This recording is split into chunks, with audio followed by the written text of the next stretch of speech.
লিরিক্সে শহীদ জিয়া থাকায় শেষ ৮ বছরে জেমসকে তার বাংলাদেশ গানটি দেশের অনেক কনসার্টে গাইতে দেওয়া হয়নি। গেল কয়েকদিনে এমন পোস্ট ঘুরতে দেখা যাচ্ছে সামাজিক যোগাযোগ মাধ্যমে।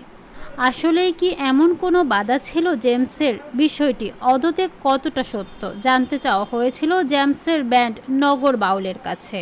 জেমসের ব্যবস্থাপক রুবায়াত ঠাকুর রবিন গণমাধ্যমকে বলছেন, এমন বাধার কথা আমরা কখনো শুনিনি, এগুলো আমরা জানি না।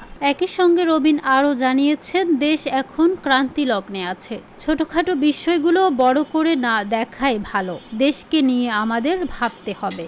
বাংলাদেশ গানটির গীতিকার ও সুরকার কিংবদন্তি সঙ্গীত শিল্পী প্রিন্স মাহমুদ।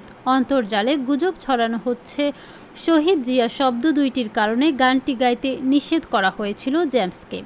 তুমুল জনপ্রিয় এই গানটিতে পুরো বাংলাদেশ যেমন উঠে এসেছে, তেমনি আছে কৃত্রিমানদের নামও।